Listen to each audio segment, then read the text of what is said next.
Capítulo 7 do livro A Ortodoxia da Igreja do irmão Watchman Nee. A Igreja em Filadélfia. Leitura da Bíblia, Apocalipse, capítulo 3, versículos 7 ao 13, Mateus, capítulo 23, versículos 8 ao 11, João, capítulo 20, versículo 27, Primeira Carta aos Coríntios, capítulo 12, versículo 13 e Gálatas, capítulo 3, versículo 28. Neste capítulo, apresentamos um diagrama sistemático que pode ajudar-nos a entender melhor o que temos falado. A primeira parte representa a Igreja na Era dos Apóstolos. Embora Éfeso seja uma igreja que tenha enfraquecido, ela ainda está na mesma linha reta, uma vez que o Senhor reconheceu a igreja de Éfeso como continuação da igreja apostólica. Então veio Esmirna, que também continuou na mesma linha. Esmirna é realmente uma igreja sofrida. Não há louvor e nem censura para ela. Depois de Esmirna, algo ocorreu quando apareceu Pérgamo. Ela continuou a ortodoxia dos apóstolos, mas se uniu ao mundo e iniciou uma curva descendente. Ela sucedeu à igreja em Esmirna, mas não continuou na ortodoxia dos apóstolos. Uma vez que Pérgamo fez uma curva, Tiatira seguiu seus passos. Ela tomou a mesma linha de Pérgamo, mas não a mesma dos apóstolos. Sardes saiu de Tiatira e ela também regrediu. Tiatira e Sardes continuarão até a volta do Senhor. Filadélfia é a igreja que retorna à ortodoxia dos apóstolos. Filadélfia também fez uma curva, desta vez de volta à posição inicial da Bíblia. A virada de restauração começou com Sardes e foi completada com Filadélfia. Agora a igreja está de novo na mesma linha reta que a era dos apóstolos. Filadélfia saiu de Sardes. Ela nem é a Igreja Católica Romana, nem as igrejas protestantes, mas continua a Igreja da Era dos Apóstolos. Mais tarde veio Laodiceia, a qual veremos no próximo capítulo. Agora gastaremos algum tempo para ver o que Filadélfia é, a fim de termos clareza com relação a seu significado. Entre as 7 igrejas, 5 são repreendidas e 2 não. As 2 não repreendidas são Esmirna e Filadélfia. O Senhor aprova somente essas 2. É realmente notório que as palavras faladas pelo Senhor a Filadélfia são muito parecidas com as que foram faladas a Esmirna. O problema de Esmirna era o judaísmo, e em Filadélfia também havia o judaísmo. À igreja em Esmirna, o Senhor diz: para ser dispostos à prova. Enquanto para a igreja em Filadélfia, o Senhor diz: eu te guardarei da hora da provação que há de vir sobre o mundo inteiro, para experimentar os que habitam sobre a terra. O Senhor também fala às 2 igrejas com relação à coroa. Para Esmirna ele diz: dar-te-ei a coroa da vida. Enquanto para Filadélfia ele diz: conserva o que tens para que ninguém tome a tua coroa. As 2 igrejas têm estes 2 pontos semelhantes para mostrar que elas estão na mesma linha, isto é, na linha da ortodoxia da Igreja Apostólica. A igreja em Sardes foi uma restauração, mas não completa. Foi uma restauração que não foi bem feita. Mas Filadélfia restaurou até o ponto de satisfazer o desejo do Senhor. A igreja em Filadélfia não só é censurada, como também louvada. A linha reta que desenhamos é a linha dos escolhidos. Sabemos, evidentemente, que aquela que o Senhor escolheu foi a Filadélfia. Filadélfia continua a ortodoxia dos apóstolos. Ela recuperou Esmirna. Portanto, as palavras do Senhor a ela são para guardar e obedecer. A virada de Pérgamo e Tiatira foi tão grande que quando Sardes apareceu, embora agisse extraordinariamente bem, não recobrou a perfeição. Embora se voltasse em direção à restauração, ela não conseguiu atingir o alvo. Filadélfia é uma restauração completa. Precisamos ver isso claramente. Filadélfia em grego é composta de 2 palavras. O significado de uma é amar um ao outro, e o significado da outra é irmão. Assim, Filadélfia significa amor fraternal. Amor fraternal é a profecia do Senhor. Sacrifício é a característica principal de Tiatira e é cumprido na Igreja Católica Romana. Restauração é a característica de Sardes e é cumprida nas igrejas protestantes. Agora, o Senhor diz-nos que há uma igreja que está completamente restaurada e é por Ele louvada. Os que leem a Bíblia levantarão a questão: quem é ela na atualidade? Onde podemos encontrá-la na história? Não deixemos essa questão passar facilmente. Já falamos do comportamento dos nicolaítas e do ensinamento dos nicolaítas nas igrejas em Éfeso e em Pérgamo. Além disso, já mostramos que eles representam uma casta de sacerdotes. Entre os israelitas, os levitas podem ser os sacerdotes e o restante não pode. Mas na igreja, todos os filhos de Deus são sacerdotes. A primeira epístola de Pedro, capítulo 2 e Apocalipse, capítulo 5, nos dizem claramente que todos os comprados com sangue são sacerdotes. Versículos 9 e 10. Todavia, os nicolaítas criaram o emprego de sacerdotes. O laicato, crentes comuns, deve ir ao mundo ter uma ocupação e executar negócios seculares. Os sacerdotes estão acima do laicato e encarregam-se dos negócios espirituais. Os judeus têm o judaísmo e os nicolaítas desenvolveram o comportamento, tornando-o ensinamento. Veja a classe dos padres. Eles podem encarregar-se dos assuntos espirituais enquanto outros cuidam dos assuntos seculares. A imposição de mãos é assunto deles, somente eles podem abençoar. Se tenho de indagar sobre certo assunto, eu mesmo não posso perguntar a Deus. Antes devo pedir-lhes que perguntem a Deus por mim. Na época de Sardes a situação melhorou, o sistema dos padres foi abolido, mas o sistema clerical surgiu para tomar seu lugar. Nas igrejas protestantes, há as rigorosíssimas igrejas estatais e há também as igrejas privadas dispersas. Contudo, quer seja na igreja do Estado ou na igreja privada, a existência da classe mediadora é sempre vista. A primeira tem o sistema clerical, enquanto a última tem o sistema pastoral. Em relação a esse sistema de classe sacerdotal, quer sejam chamados de padres, de clérigos ou de pastores, é algo rejeitado pelo Senhor. As igrejas protestantes são uma mudança de forma na continuação do ensinamento nicolaíta de Pérgamo. Embora nas igrejas protestantes ninguém seja chamado de padre, todavia os clérigos e os pastores são exatamente iguais em princípio. Mesmo se mudarmos o nome deles e chamá-los obreiros, enquanto permanecerem na mesma posição, eles têm o mesmo sabor. Já expusemos bastante as Escrituras para mostrar que todos somos sacerdotes. Mas agora há uma controvérsia entre Deus e os homens. Desde que Deus diga que cada um na igreja está qualificado para ser sacerdote, por que os homens dizem que a autoridade espiritual está unicamente nas mãos de uma classe mediadora, tal como a dos padres? Todos os redimidos com sangue precioso são sacerdotes. Por que o Senhor não repreendeu Filadélfia, mas antes louvou-a? Lembre-se de que o início da classe mediadora foi em Pérgamo e a prática foi em Roma. Eles têm o Papa que exerce domínio sobre eles, têm os altos oficiais do Vaticano, a Igreja Palácio, etc. Mas o Senhor diz: vós todos sois irmãos. Apeguem-se a Mateus capítulo 20, versículos 25. Também capítulo 23, versículo 8. É verdade que na Bíblia há pastores, mas a Bíblia não tem o sistema de pastores. Além disso, a palavra pastor é uma tradução. No texto original significa guardador de gados. Você pode chamá-lo de guardador de ovelhas ou de guardador de gados.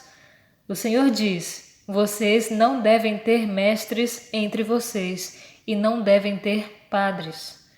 Mas vejam como a Igreja Católica Romana chama padres de padre e as igrejas protestantes chamam os pastores de pastor. No século XIX, realizou-se um grande reavivamento que aboliu classe mediadora. Após Sardes, uma grande restauração aconteceu. Na igreja, os irmãos amavam uns aos outros e a classe mediadora foi abolida. Esta é Filadélfia. Em 1825, em Dublin, capital da Irlanda, houve muitos crentes cujo coração foi movido por Deus para amar todos os filhos do Senhor, não importando em qual denominação estivessem. Este tipo de amor não foi frustrado pelos muros da denominação. Eles começaram a ver que a palavra de Deus diz que há apenas um corpo de Cristo, não obstante, enquanto as seitas os homens possam dividi-lo. Eles continuaram lendo as Escrituras e viram que o sistema de um homem administrando a igreja e de um homem pregando não é bíblico. Então eles começaram a reunir-se cada domingo para partir o pão e orar. O ano de 1825 foi, após mais de 1000 anos de Igreja Católica Romana e várias centenas de anos de Igreja Protestante, a primeira vez em que houve um retorno à adoração simples, livre e espiritual, conforme as Escrituras. No início eram 2 pessoas, mais tarde 4 ou 5. Esses crentes, aos olhos do mundo, eram inferiores e desconhecidos, mas eles tinham o Senhor no meio deles e a consolação do Espírito Santo. Eles permaneceram sobre a base de 2 claras verdades. Primeiramente, que a igreja é o corpo de Cristo e que este corpo é apenas um. Em segundo lugar, no Novo Testamento não havia sistema clerical. Portanto, todos os ministros da palavra estabelecidos pelos homens não são bíblicos. Eles acreditavam que todos os verdadeiros crentes são membros deste único corpo. Recebiam calorosamente todos os que vinham para seu meio, não importando a que denominação pertencessem. Não tinham preconceitos contra qualquer seita. Eles criam que todos os verdadeiros crentes têm a função de sacerdote, portanto, todos podem entrar livremente no Santo dos Santos. Eles também acreditavam que o Senhor Ascenso considera diversos dons à Igreja para o aperfeiçoamento dos santos, para a edificação do corpo de Cristo. Portanto, eles foram capazes de renunciar a 2 pecados do sistema clerical: oferecer sacrifício e pregar a palavra. Estes 2 princípios capacitaram-nos a dar boas-vindas a todos os que estão em Cristo como seus irmãos e a estarem abertos a todos os ministros da palavra ordenados pelo Espírito Santo para servir. Durante essa época, havia um clérigo na igreja anglicana chamado John Nelson Darby, que estava muito insatisfeito com a sua igreja, acreditando que ela não era bíblica. Ele também se reunia frequentemente com os irmãos, embora nessa época ele ainda usasse as vestes do clero e fosse um clérigo da igreja anglicana. Ele era um homem de Deus, um homem de grande poder e um homem disposto a sofrer. Ele também era um homem espiritual que conhecia a Deus e a Bíblia e julgava a carne. Em 1827, ele oficialmente deixou a igreja anglicana, tirou o uniforme de clérigo e tornou-se um simples irmão reunindo-se com os irmãos. Originalmente, o que os irmãos viram foi um tanto limitado, mas quando Darby oficialmente juntou-se a eles, a luz do céu verteu como uma torrente. Em muitos aspectos, a obra de Darby foi parecida com a de Wesley, mas suas atitudes em relação à igreja anglicana foram totalmente diferentes. No século anterior, Wesley sentiu que não poderia ter paz deixando a igreja estatal. Um século mais tarde, Darby sentiu que não poderia ter paz continuando na igreja anglicana. Mas quanto ao zelo, à sinceridade e à fidelidade, eles foram muito parecidos em muitos aspectos. Foi neste mesmo ano que J.G. Ballard também compareceu às reuniões. Ele também era um homem extraordinariamente profundo e espiritual. Essas reuniões, que eram simples, contudo bíblicas, comoveram-no profundamente. A respeito da condição nessa época, ele disse: "Um irmão acabou de dizer-me que lhe ficou óbvio nas Escrituras que os crentes reunindo-se juntos como discípulos de Cristo eram livres para partir o pão juntos como seu Senhor os advertira, e que, até onde a prática dos apóstolos pode ser um guia, todo domingo deve ser separado para assim lembrar a morte do Senhor e obedecer o que ele exigiu ao partir." Em outra ocasião, J.G. Ballard disse: "Caminhando certa ocasião com um irmão enquanto descíamos a rua Lower Pembroke, ele me disse: 'Não tenho dúvidas de que este é o propósito de Deus com relação a nós. Devemos estar juntos com toda a simplicidade como discípulos, não servindo em qualquer púlpito ou ministério, mas confiando que o Senhor nos edificará ministrando, uma vez que Ele se agradou de nós e nos viu com bons olhos. No momento em que ele falou estas palavras, fiquei certo de que minha alma recebeu o entendimento correto, e aquele momento eu lembro como se fosse ontem e posso descrever-lhe o lugar. Foi o dia da grande revelação da minha vida, permitam-me falar assim, como um irmão. Foi assim que os irmãos gradativamente prosseguiam, recebiam revelação e viam a luz. Depois de um ano, em 1828, Darby publicou um livrete chamado A Natureza e a Unidade da Igreja de Cristo. Este livrete foi o primeiro entre milhares de livros publicados pelos irmãos. Neste livro, Darby declara claramente que os irmãos não tinham intenção de fundar uma nova denominação ou união de igrejas. Ele disse: em primeiro lugar, não é uma união formal dos grupos publicamente conhecidos que é desejável. Realmente é surpreendente que os protestantes ponderados possam desejá-la. Longe de estar fazendo o bem, creio que seria impossível que tal corpo fosse pelo menos reconhecido como a Igreja de Deus. Seria uma cópia da unidade da Católica Romana. Perderíamos a vida da Igreja e o poder da palavra, e a unidade da vida espiritual seria totalmente eliminada. A unidade verdadeira é a unidade do Espírito, e ela deve ser trabalhada pelo operar do Espírito. Nenhuma reunião que não concebe incluir todos os filhos de Deus na base completa do reino do Filho consegue encontrar a plenitude da bênção, porque ele não a contempla, porque a sua fé não a inclui. Onde 2 ou 3 estão reunidos em seu nome é lembrado ali para a bênção. Além do mais, unidade é a glória da Igreja, mas a unidade para assegurar e promover nossos próprios interesses não é a unidade da Igreja, mas uma confederação e negação da natureza e esperança da Igreja. A unidade, que é da Igreja, é a unidade do Espírito e somente pode estar nas coisas do Espírito, e, portanto, só pode ser aperfeiçoada nas pessoas espirituais. Mas que deve fazer o povo do Senhor? Deixe-os esperar no Senhor e esperar de acordo com o ensinamento do seu Espírito e em conformidade à imagem, pela vida do Espírito, do seu Filho. Deixe-os seguir seu caminho pelas suas pegadas do rebanho, se quiserem saber aonde o bom pastor alimenta seu rebanho ao meio-dia. Em outro lugar, disse Darby: porque a nossa mesa é a mesa do Senhor, não a nossa. Recebemos todos os que Deus recebe, todos os pobres pecadores fugindo para o Senhor como refúgio, não descansando em si mesmos, mas somente em Cristo. Foi neste mesmo tempo que Deus operou simultaneamente na Guiana Inglesa e na Itália, levantando o mesmo tipo de reuniões.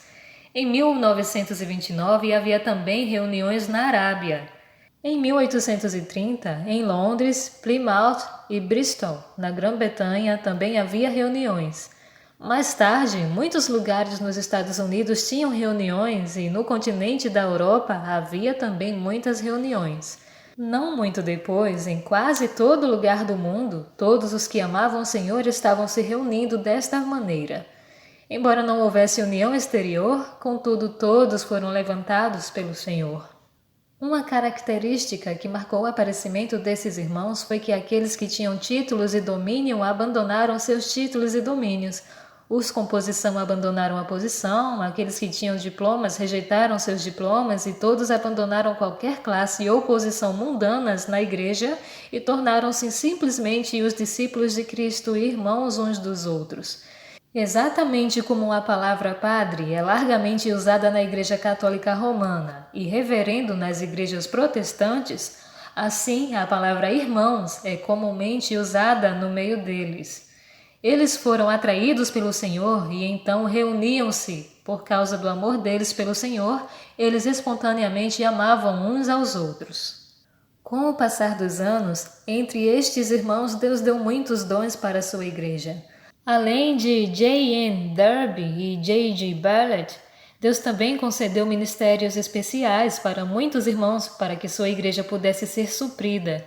George Mueller, que estabeleceu um orfanato, restaurou a questão de orar com fé. Durante sua vida, ele recebeu 1.500.000 vezes respostas de orações. C.H. Mackintosh, que escreveu as notas sobre o Pentateuco, restaurou o conhecimento dos tipos, as prefigurações. D.L. Moody disse que se todos os livros do mundo inteiro fossem queimados, ele ficaria satisfeito em ter apenas uma cópia da Bíblia e uma coleção de notas C.H. Mackintosh sobre o Pentateuco. James G. Deck deu-nos muitos bons hinos. George Curtin restaurou a certeza da salvação. Seu livrete Segurança, Certeza e Desfrute teve 30 milhões de cópias vendidas em 1930.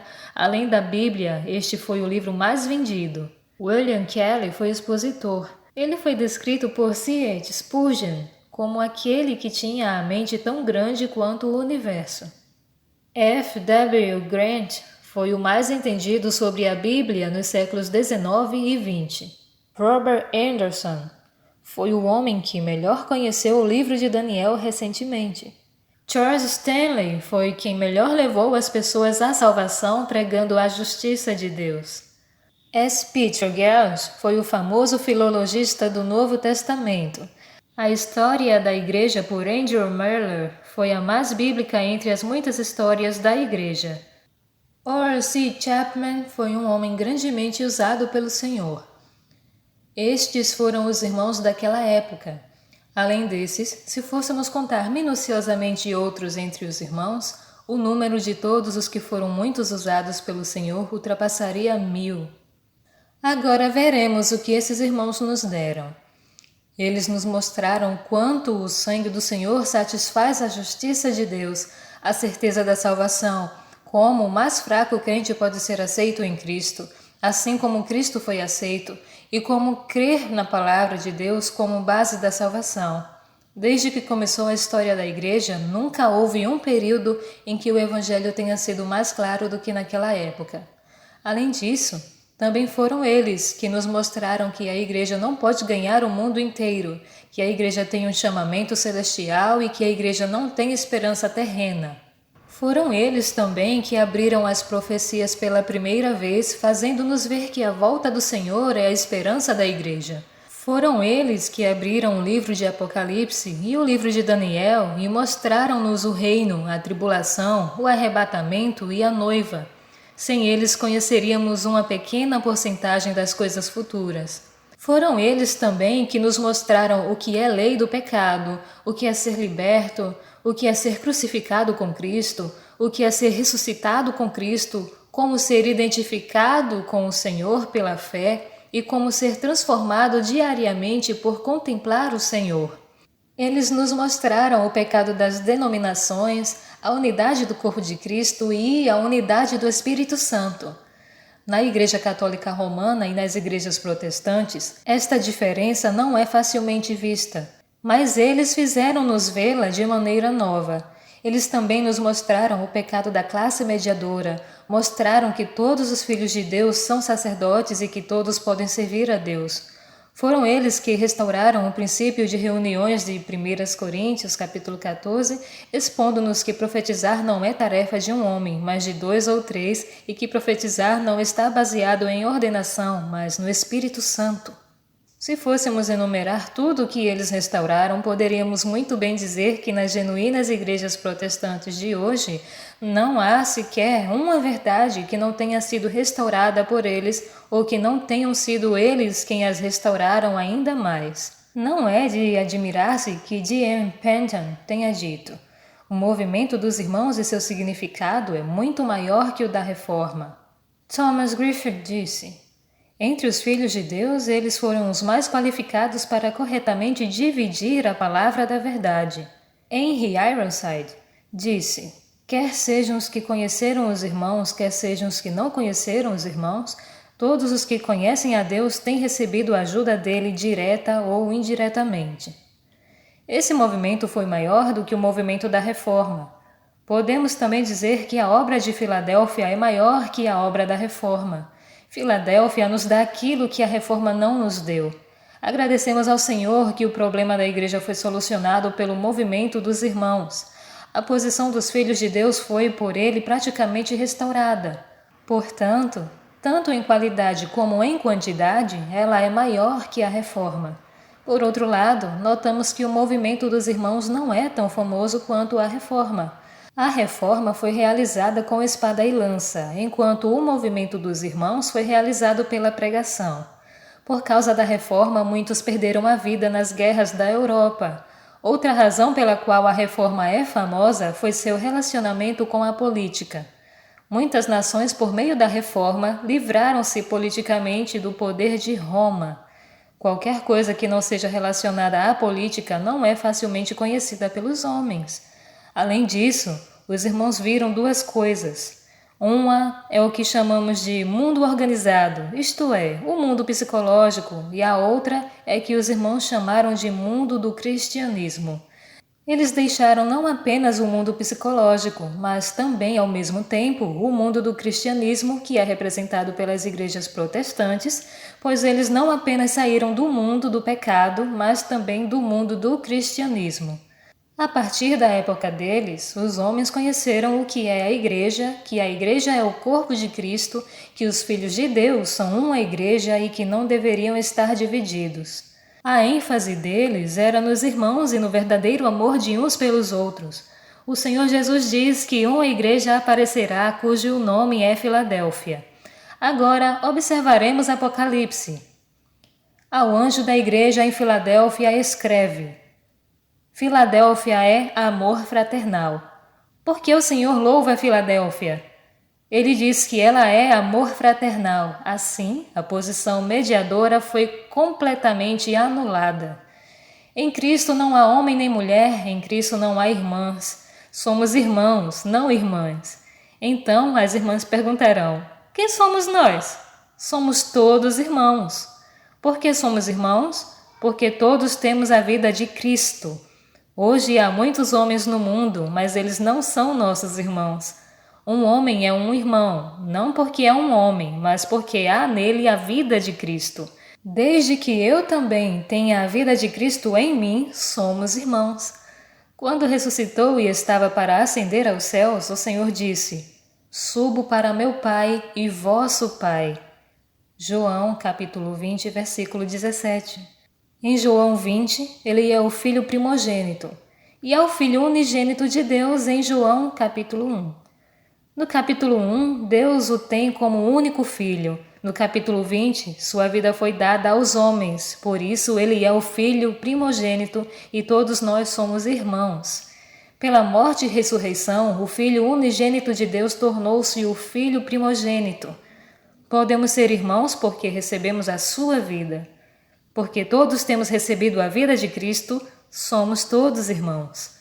Um homem é um irmão porque recebeu a vida de Cristo, uma mulher é um irmão porque também ela recebeu a vida de Cristo. Ambos, homens e mulheres, todos receberam a mesma vida, então todos são irmãos. Todas as epístolas foram escritas aos irmãos, não às irmãs. Individualmente falando, há irmãs, mas em Cristo há somente irmãos. Por causa desta vida, todos nos tornamos filhos de Deus. Todos os filhos e filhas do Novo Testamento deveriam ser traduzidos como filhos. Além da menção em 2ª Carta aos Coríntios, capítulo 6, versículo 18, Deus não tem filhos e filhas. Em Cristo, todos estão na posição de irmãos. Em Xangai havia um irmão que era pedreiro. Certa vez, quando eu estava lá, eu lhe disse: Vá e chame algum irmão para entrar. Ele replicou: Você quer que eu chame os irmãos masculinos ou os irmãos femininos? Este foi um homem ensinado por Deus. Dirigimo-nos às irmãs quando nos dirigimos a indivíduos, mas em Cristo não há distinção entre homem e mulher. Na igreja também não há escravo nem livre. Não é porque alguém é um mestre que a vida que ele recebeu é maior, ou porque eu sou um escravo, portanto a vida que recebi é menor. No passado, lembro-me que certo irmão me disse: Os locais de reunião têm aspecto pobre. É melhor prepararmos um lugar especialmente para a pregação aos oficiais do governo. Repliquei: Que você colocaria sobre a placa? Esta não seria a Igreja de Cristo, seria a Igreja dos oficiais e da alta sociedade. Quando vimos para a Igreja, não há oficiais nem alta sociedade. Na Igreja todos são irmãos.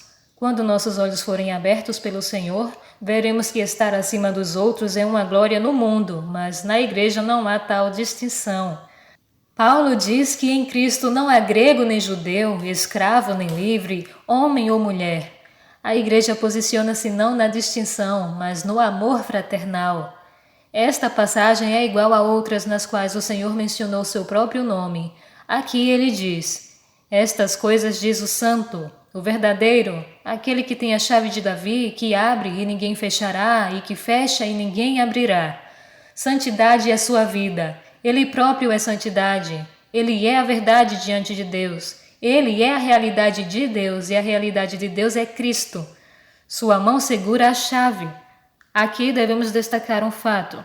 Quando Sardes se levantou para testemunhar pelo Senhor, havia os dominadores deste mundo que a ajudaram a travar a batalha. A luta prosseguiu no continente da Europa por muitos anos e depois na Grã-Bretanha por muitos anos. Mas e o movimento dos irmãos? Não havia poder por trás deles para sustentá-los. Então, que poderiam eles fazer? O Senhor diz que ele segura a chave de Davi, que significa autoridade. A Bíblia chama Davi de rei. Não se trata de força dos braços nem de propaganda, mas é uma questão de abrir a porta.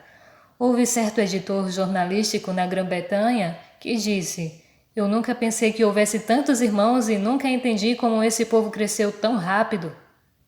Viajando por todo o mundo, você descobrirá que em cada lugar há muitos irmãos.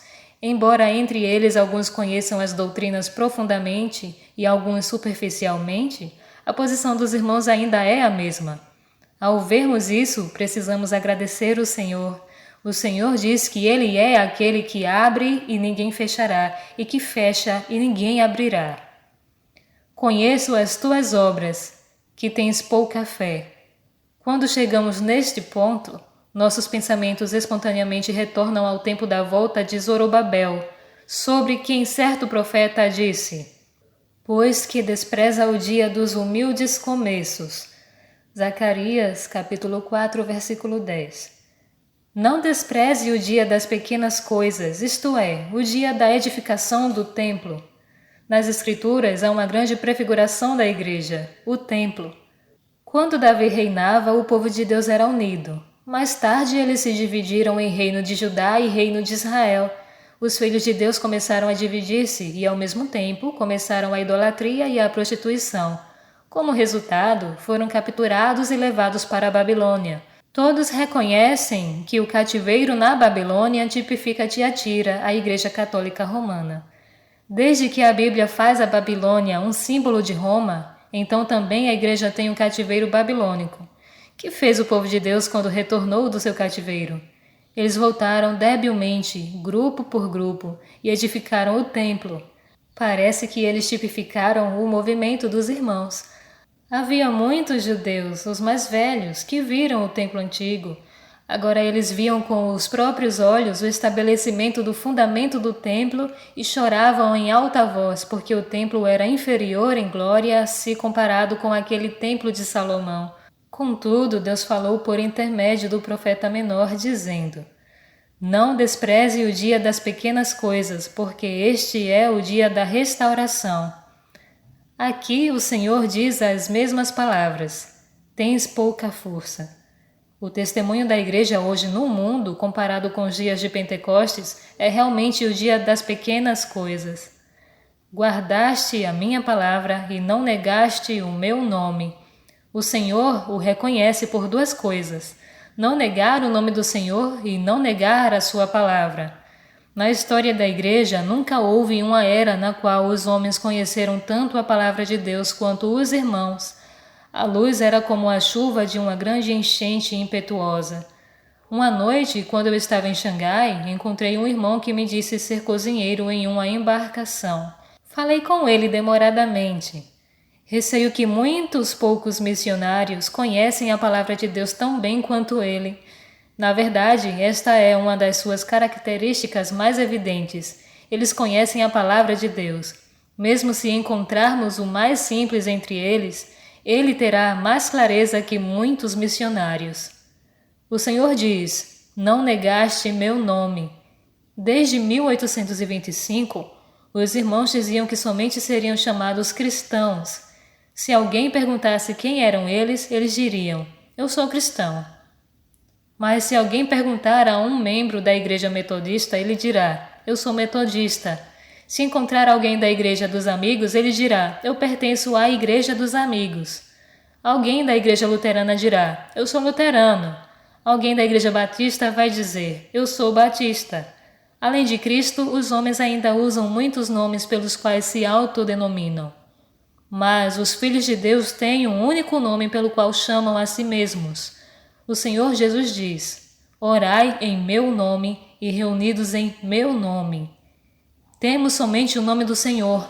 Whitefield disse: sejam todos os outros nomes abandonados, seja somente o nome de Cristo exaltado.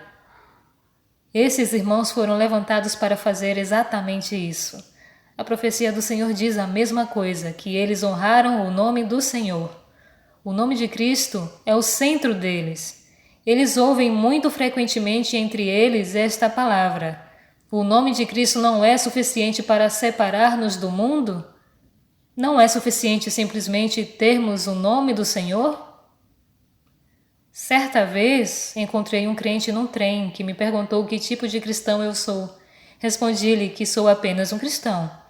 Ele disse: não há tal cristão no mundo. Dizer que você é um cristão não significa nada, você tem que dizer que tipo de cristão você é. Isso é que faz sentido.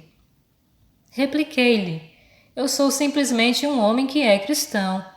Você diz que um homem ser cristão não significa nada? Que tipo de cristão você diria que faz sentido ser? Quanto a mim, só posso ser um cristão, nada mais. Naquele dia tivemos uma conversa muito boa. Devemos observar uma coisa. O pensamento fundamental de muitas pessoas é que o nome do Senhor não é suficiente. Muitos pensam que precisam do nome de uma denominação. Eles acham que devem ter outro nome além do nome do Senhor. Não considere que nossa atitude em relação a isso seja exagerada demais. Aqui o Senhor diz: não negaste o meu nome.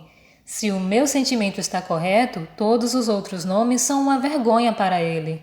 Esta palavra negaste é a mesma palavra usada para referir-se à negação de Pedro ao Senhor. Que tipo de cristão eu sou? Eu sou um cristão. Não quero ser chamado por outro nome.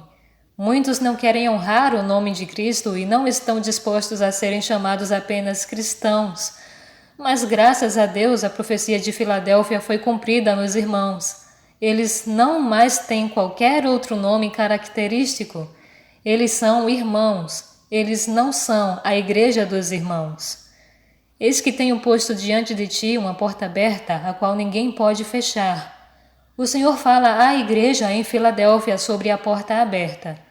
Os homens frequentemente dizem que se você andar de acordo com as Escrituras, a porta logo será fechada. A mais difícil barreira a ultrapassar ao submeter-se ao Senhor é o fechamento da porta. Mas aqui, na verdade, há uma promessa. Eis que tenho posto diante de ti uma porta aberta, a qual ninguém pode fechar. No tocante aos irmãos, isto é um fato.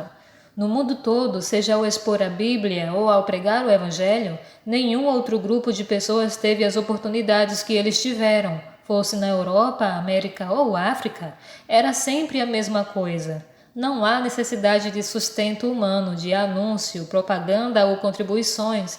Eles sempre têm muitas oportunidades para trabalhar e a porta para trabalhar ainda está aberta. Eis que eu farei com que alguns da sinagoga de Satanás, desses que a si mesmos se declaram judeus e não são, mas mentem, eis que os farei vir e prostrar-se aos teus pés e conhecer que te amei. Já vimos pelo menos 4 coisas a quais tem feito o cristianismo tornar-se judaísmo: os sacerdotes mediadores, a lei de letras, o templo material e as promessas terrenas. Que diz o Senhor? Eis que farei vir e prostrar-se aos teus pés.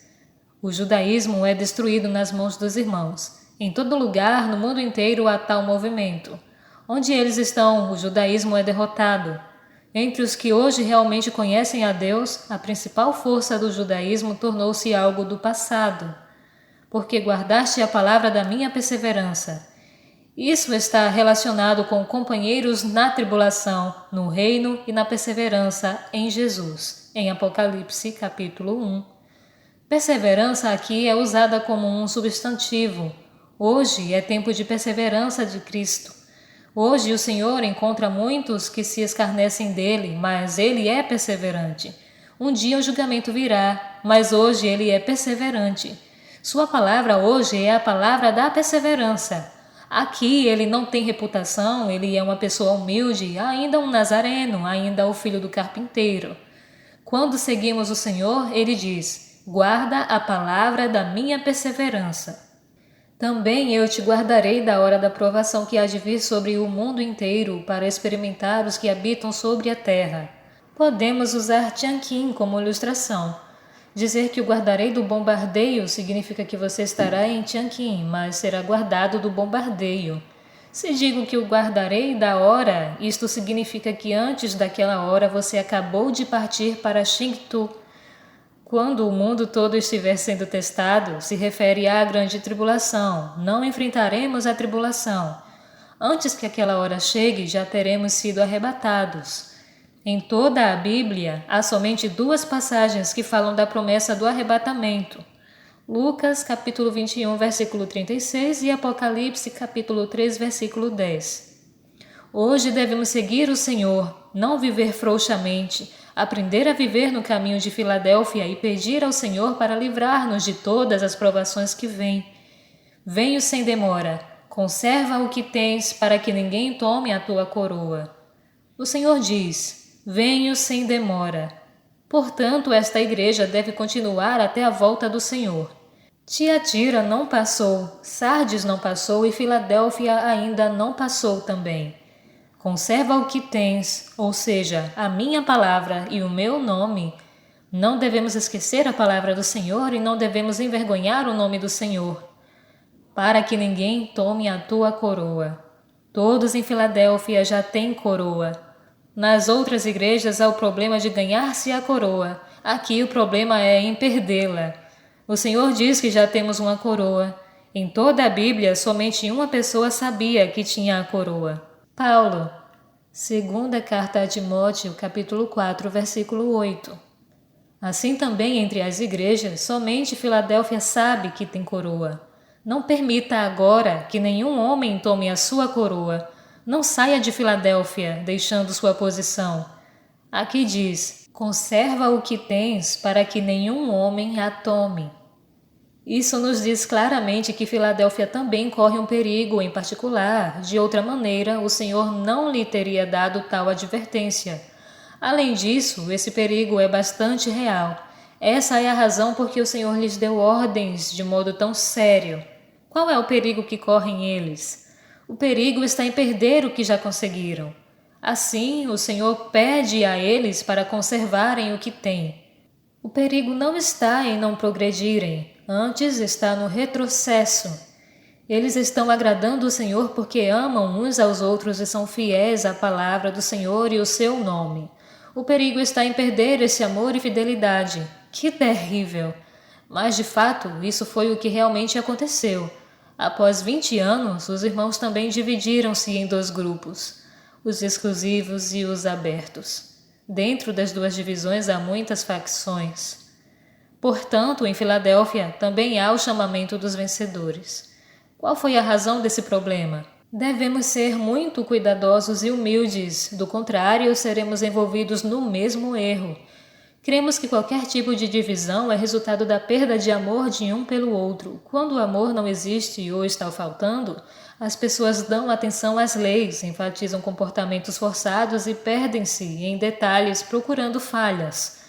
Uma vez que o amor está em perigo, as pessoas ficarão orgulhosas de si mesmas e invejosas das outras, gerando então controvérsias e disputas. O Espírito Santo é a força da unidade, enquanto a carne é a força da divisão. A menos que a carne seja tratada, cedo ou tarde ocorrerá a divisão. Além do mais, Creio que a carência dessa época foi o que os Irmãos Unidos não viram a base e o limite da Igreja. Eles viram claramente, do lado negativo, os pecados da Igreja, mas do lado positivo, quanto a Igreja deve amar um ao outro e ser unânime quanto à base e limite da cidade, eles não viram adequadamente. A Igreja Católica Romana dá atenção à união de uma igreja nesta terra, enquanto os Irmãos Unidos deram atenção a uma união idealista de uma igreja espiritual nos céus. Eles não viram, ou pelo menos não viram claramente, que o amor de uns pelos outros nas epístolas é o amor uns pelos outros na igreja em uma cidade. A unidade é a unidade da igreja em uma cidade.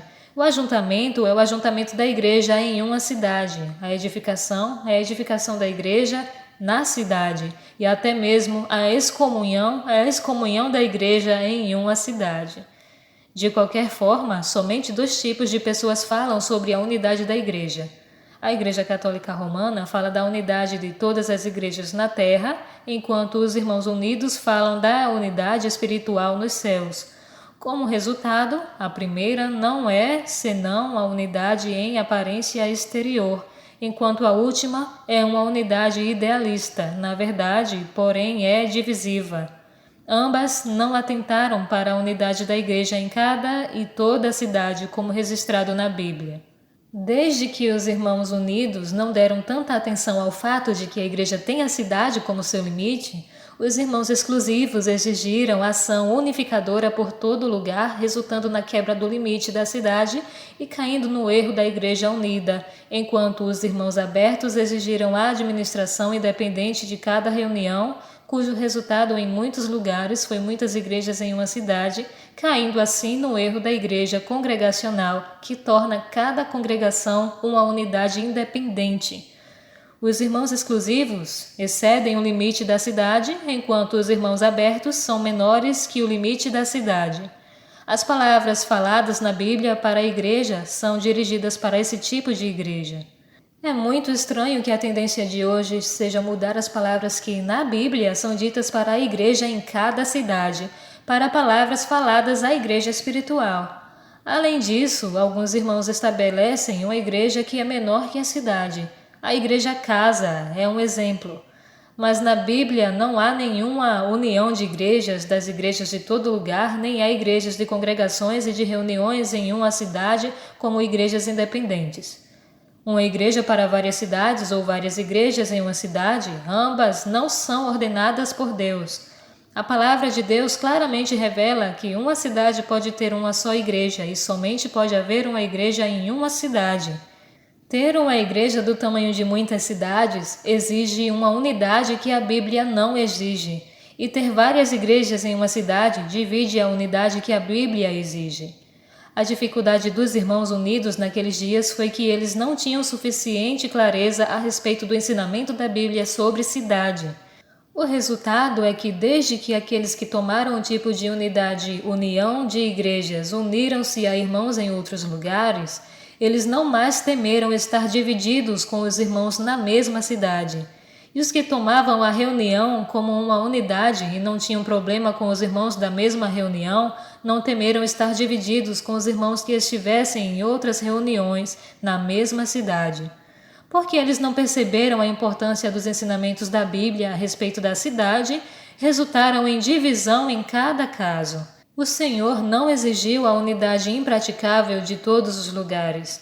O Senhor também não permitiu tomar-se uma reunião como limite da unidade. Isso é livre demais, é licencioso, sem restrição ou instrução. Apenas uma palavra de desacordo e imediatamente outra reunião estabelecida com 3 ou 5 como um grupo. Isso é considerado como unidade. Pode haver somente uma unidade em uma cidade. Que restrição para aqueles com licenciosidade carnal! O movimento dos irmãos ainda continua, e a luz sobre a cidade está cada vez mais clara. Até que ponto o Senhor irá trabalhar, nós não sabemos. Podemos somente aguardar pela história, então teremos clareza. Se nossa consagração ao Senhor é absoluta e nós mesmos somos humildes, receberemos misericórdia para sermos guardados do erro. Ao vencedor, falo-ei, coluna no santuário do meu Deus, e daí jamais sairá. Gravarei também sobre ele o nome de meu Deus, o nome da cidade do meu Deus, a nova Jerusalém que desce do céu, vinda da parte de meu Deus, e meu novo nome.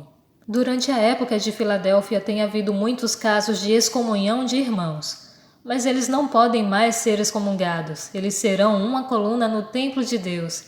Se a coluna é removida, o templo não permanece em pé. Há 3 nomes gravados sobre o vencedor: o nome de Deus, o nome da Nova Jerusalém e o novo nome do Senhor. O plano eterno de Deus está cumprido. As pessoas em Filadélfia retornam ao Senhor e o satisfazem. Quem tem ouvidos, ouça o que o Espírito diz às igrejas. Lembre-se, Deus não manteve em segredo o desejo do seu coração. Ele tem indicado muito claramente o caminho diante de nós.